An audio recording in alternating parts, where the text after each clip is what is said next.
一代巨星謝賢離世嘅消息就好似平地一聲雷，喺7月20號下晝經由個仔謝霆鋒嘅社交平台正式發佈之後，震動咗成個華語影壇。但係更加令人震驚嘅係，原來呢位縱橫影壇超過70年嘅四哥，早喺7月16號就已經因為肺炎同世長辭。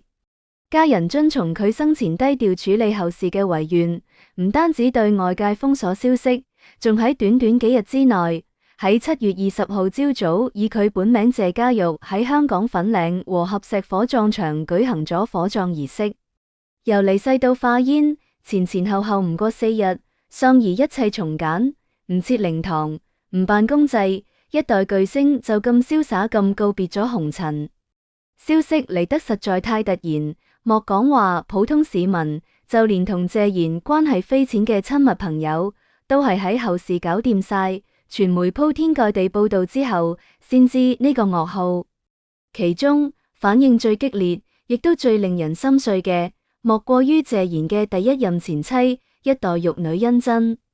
據港媒一平新聞網報道，7月20號嗰日，甄珍正喺香港國際機場接機，迎接由美國飛返嚟嘅侄仔。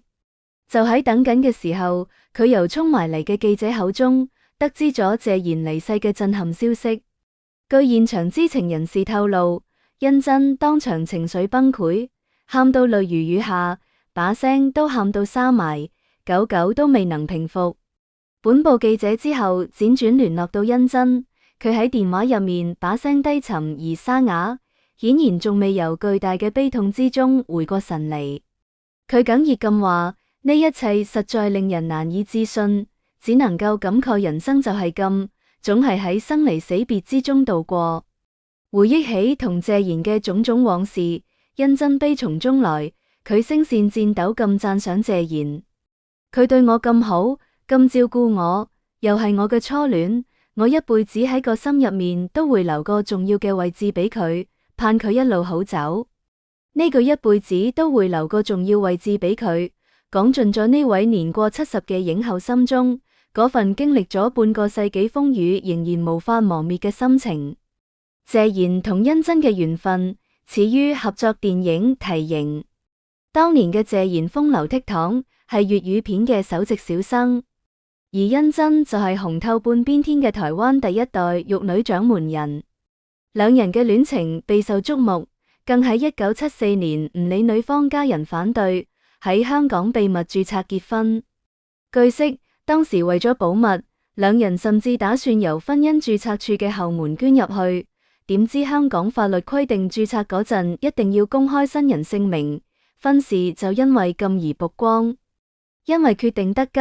兩人連結婚戒指都未來得切買，之後又因為甄珍忙住拍戲，連婚禮都冇補辦到，呢段婚姻喺當時可謂浪漫之中帶住幾分隨性。然而呢段被視為華語影壇最受矚目嘅銀色婚姻，卻因為聚少離多、分隔港台兩地發展，以及彼此對未來規劃嘅唔同而出現裂痕。與此同時，一直對甄珍心存愛慕嘅音樂人劉家昌展開猛烈追求，更加引發咗一連串誤會。謝賢曾經為此嬲到衝去台灣，當面鬧劉家昌。夫妻最終喺1976年分居，並喺1977年正式簽字離婚。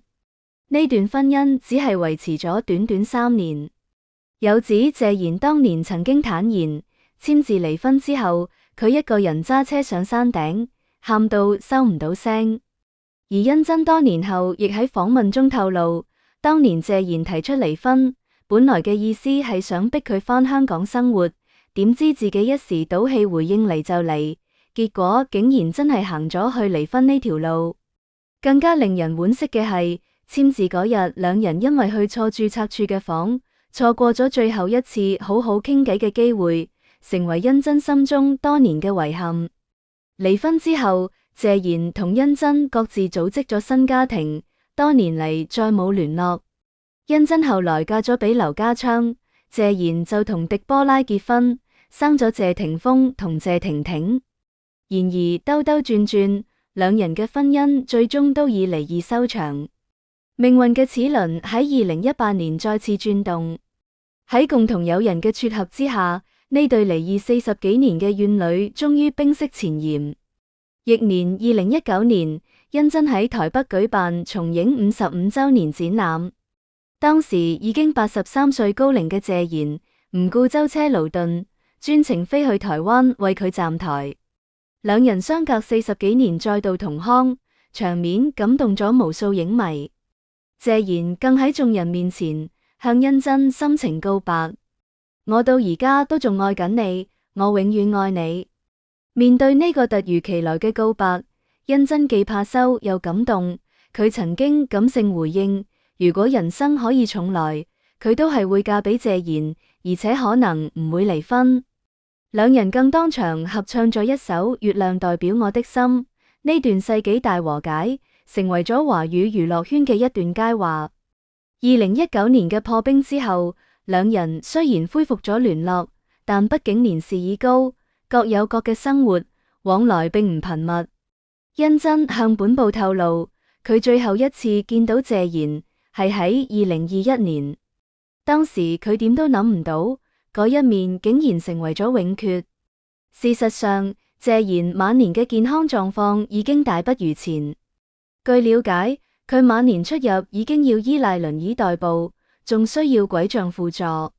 佢個仔謝霆鋒為咗確保老豆得到最好嘅照顧，特意安排佢入住海景豪宅，更聘請咗4名具備醫護背景嘅專業看護，以24小時3班制全天候照顧佢嘅起居飲食同復健。隨住記憶力衰退，謝賢近年已經極少公開露面。今年4月，曾經有網民喺香港太平山頂偶遇坐輪椅嘅謝賢，當時佢雖然要坐輪椅，但腰骨依然挺到直一直。面對網民要求合照，全程面帶笑容，完全冇架子，盡顯巨星風範。點知呢個竟然係佢留俾世人最後嘅公開影像。謝賢臨終前最令人動容嘅一幕，莫過於佢同個仔謝霆鋒嘅最後告別。據報道，謝賢因為肺炎入院之後，曾經一度陷入昏迷，被送入 ICU 搶救。但佢意志力驚人，一心要等緊喺內地籌備演唱會嘅謝霆鋒趕返香港。謝霆鋒得知老豆病危，即刻放低所有工作，喺7月18號緊急飛抵香港，最終趕得切見老豆最後一面。7月20號朝早，謝賢嘅前妻狄波拉姑、謝霆鋒同埋個女謝婷婷都現身粉嶺和合石火葬場。由謝賢離世到火化只係用咗幾日時間，家人迅速安排晒一切，等謝賢可以走得安心。傍晚時分，狄波拉同謝婷婷被目擊現身中環置地廣場。謝婷婷一身全黑打扮，黑超口罩遮晒塊面，神情哀傷。狄波拉就着住白衣，雙眼明顯紅腫。面對記者追問，狄波拉首次開腔回應，只係哽咽咁話，而家暫時唔方便講。被問到心情，佢雙手合十，禮貌咁話，多謝，唔好再問，唔好。之後由謝婷婷扶住鞠躬離去。除咗兩位前妻悲傷不已，謝賢另一位曾經轟動一時嘅爺孫戀女主角前女友 Coco 得知噩耗之後，亦第一時間將佢社交網站嘅頭像轉為全黑色，以此低調而深情嘅方式無聲悼念舊愛。回顧兩人當年嗰段相差49歲嘅忘年戀，2005年20歲嘅 Coco 同69歲嘅謝賢相識相戀，相伴12載。期間謝賢對佢呵護備至，更資助佢出國留學。直至2018年，謝賢自覺年事已高，唔想耽誤女方未來而主動提出分手，體面咁結束咗呢段感情。佢呢份紳士風度，至今仍然為人稱道。謝賢本名謝家玉，1936年出世。因為喺屋企排行第4，加上喺 TVB 經典劇集《千王之王》入面飾演羅四海一角，四哥呢個稱呼跟咗佢成世。佢16歲考入演員訓練班，17歲正式出道。憑住英俊瀟灑嘅外貌同風流倜儻嘅氣質，佢喺50、60年代迅速走紅，成為粵語片嘅頭號小生。其演藝生涯長達超過70年，晚年仍然屢創高峰。喺2019年獲頒第38屆香港電影金像獎終身成就獎，更喺2022年憑電影殺出個黃昏，以85歲高齡勇奪第40屆金像獎最佳男主角，成為金像獎史上最年長嘅影帝。由先獲終身成就獎，再奪最佳男主角，謝賢嘅演藝之路可謂傳奇。謝賢一生風流，卻從不下流。佢同兩任前妻甄珍、狄波拉離婚之後都可以保持友好關係，兩位前妻私下甚至交情唔錯，曾經同坐一張台舉杯暢飲。如今斯人已逝，留俾世人嘅，除咗銀幕上一個又一個經典角色，仲有佢嗰份敢愛敢恨、灑脫不羈嘅四哥風範。正如甄珍所講，佢嘅一生精彩紛呈，咩都經歷過，諗嚟係冇遺憾嘅。願四哥謝賢一路好走。